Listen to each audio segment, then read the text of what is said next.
যা করলাম সেটা করতেই হতো, কিন্তু তাও কেন আমার এত দুঃখ হচ্ছে? কেন কষ্টে আমার বুক ফেটে যাচ্ছে? কেন আমার মন এখনো চায় যে আমি কৃষ্ণকে আটকে রাখি, এখান থেকে কোথাও না যেতে দিই। এবার আপনি আমার শক্তি দিন নারায়ণ, আমার প্রেম আমার শক্তি হোক, দুর্বলতা নয়। আমার প্রেম কৃষ্ণের কর্তব্যের পথে কোনো বাধা নয়, বরং ওর সম্বল হোক, ওর সম্বল হোক। আর আমার এই দুর্বলতা কোনোভাবে কৃষ্ণের সামনে যেন প্রকাশ না পায়, না হলে আমার কৃষ্ণ কোথাও যাবে না। নিজের কর্তব্য আর নিজের পুত্র ধর্ম থেকে আমার কৃষ্ণ যেন পিছু না হতে। আমিও শক্তি হতে চাই, আমি রাধা, ওর দায়িত্বের পথে বাধা নয়।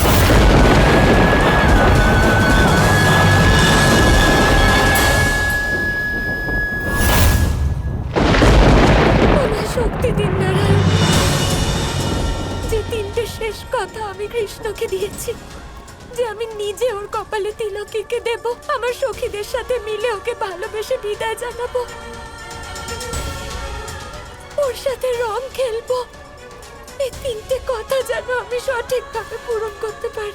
আমায় শক্তি দিন, আমি যেন দুর্বল না হয়ে পড়ি, আমি যেন আবেগপ্রবণ না হয়ে পড়ি। আমি কৃষ্ণের শক্তি হতে চাই। তোমার নেওয়া প্রতিজ্ঞাগুলো পূরণ না হওয়া পর্যন্ত কৃষ্ণ কোথাও যাবে না, এটা কৃষ্ণের প্রতিজ্ঞা।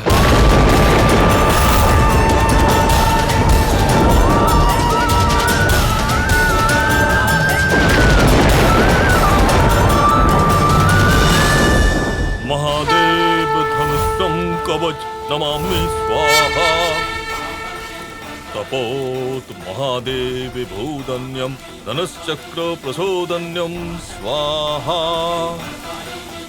হাতের বালাগুলো দাও তাড়াতাড়ি।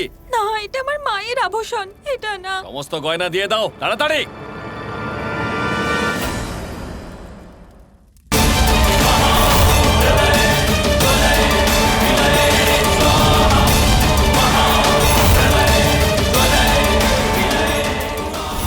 অলংকার দাও তাড়াতাড়ি। যজ্ঞের জন্য আমাদের সমস্ত ধন লুট করে নিল মহারাজ কংস। মহারাজ এই যজ্ঞ মথুরার জন্য করছেন? এর আগে তো উনি প্রজাদের জন্য কোনো যজ্ঞ করেননি, তাহলে এইবার? না, এর পেছনেও ওনার কিছু স্বার্থ আছে। একদম, এরকম রাজার থেকে যত তাড়াতাড়ি মুক্তি পাওয়া যায় ততটাই ভালো।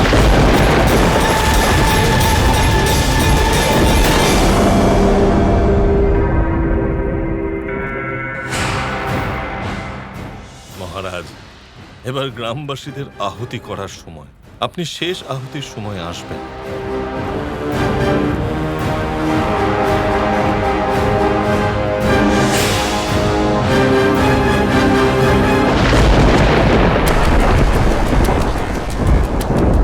জটিলা কুটিলা, আমার যজ্ঞ সম্পন্ন হতে চলল। একটা দুর্ভেদ্য ধনুর কবচের নির্মাণ হতে চলেছে, কিন্তু ও ক্রূর কৃষ্ণকে আনতে গেছিল, এখনো এলো না কেন? সম্ভবত সে নিজের উদ্দেশ্যটা ভুলে গেছে। তোমরা যে কোনো প্রকারে কৃষ্ণকে এখানে নিয়ে আসার প্রবন্ধ করো, শীঘ্রাতি শীঘ্র। ওই কৃষ্ণকে হত্যার এইটাই অন্তিম সুযোগ। আপনি একটু চিন্তা করবেন না মহারাজ, আমরা আমাদের সর্বশক্তি দিয়ে যে করে হোক ওই কৃষ্ণকে আপনার সামনে উপস্থিত করব।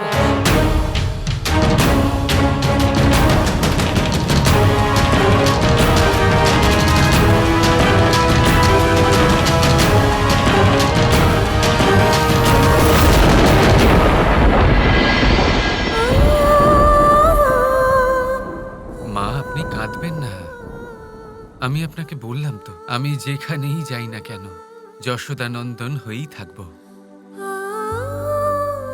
আপনি আমার মাথা থাকবেন আর আমি আপনারই পুত্র থাকব। কিন্তু কানাই, আমার থেকে তো তুই অনেক দূরে চলে যাচ্ছিস, তাই না? আবার কবে ফিরবি সেটাও জানি না। আর মহারাজ কংস তো অধিক শক্তিশালী। আমি জানি না উনি তোর সাথে কি করবেন, আর ওনার উদ্দেশ্যটা কি সেটাও আমি জানি না।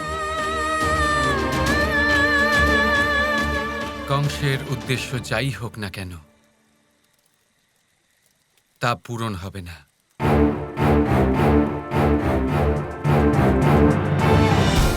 আরে মা, দেখুন না, আমার সঙ্গে মথুরার সর্বশ্রেষ্ঠ যোদ্ধা যাচ্ছেন। আমার দাদা আমার সঙ্গে আছেন, কেন চিন্তা করছেন?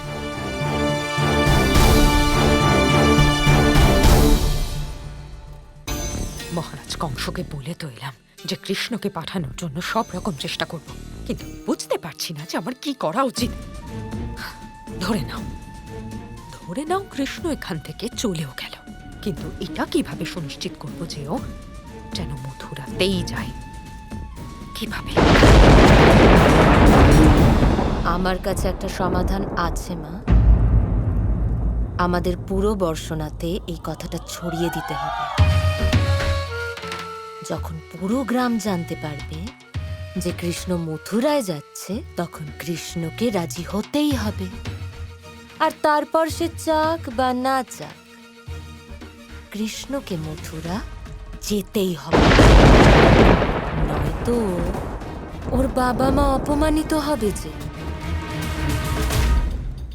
ঠিক বলেছ, মা বাবার অপমান যেটা ওই কৃষ্ণ কখনোই হতে দেবে না।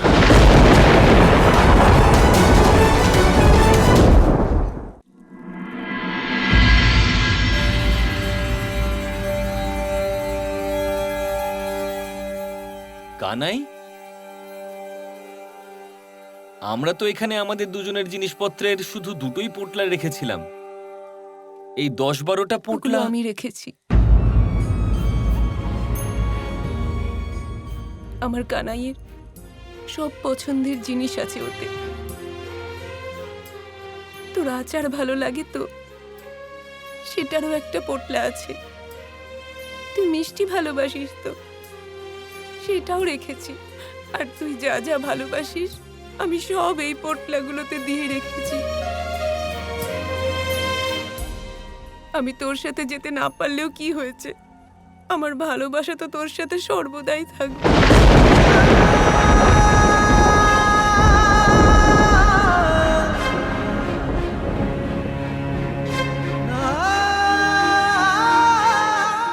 সব নিয়ে যাব আমার সঙ্গে, একটা বস্তু। আপনি শান্ত হন।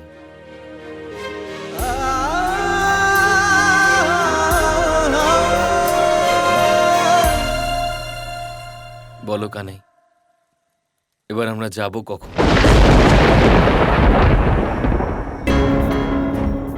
আজ রাত্রে যখন বর্ষনা আর বৃন্দাবন নিদ্রামগ্ন থাকবে, তখনই আমরা প্রস্থান করব দাদা।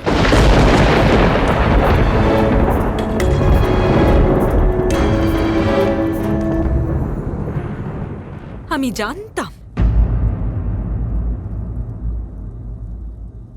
জানতাম আপনি বিলাপ করছেন, জানতাম আপনি কান্নাকাটি করছেন।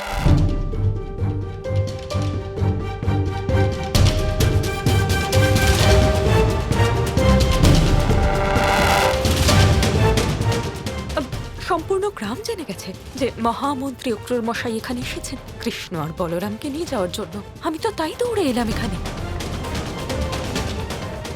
আরে, ও তো সাধারণ ব্যক্তি নয়, বর্ষনার বৃন্দাবনের মল্লযুদ্ধের বিজেতা, বড় বীর এই রাজ্যের। এরকম বীরের সাথে কংস মহারাজও তো দেখা করতে চাইবে। এসো কৃষ্ণ, এসো। তোমার চোম তোমার জন্য অপেক্ষা করে আছে।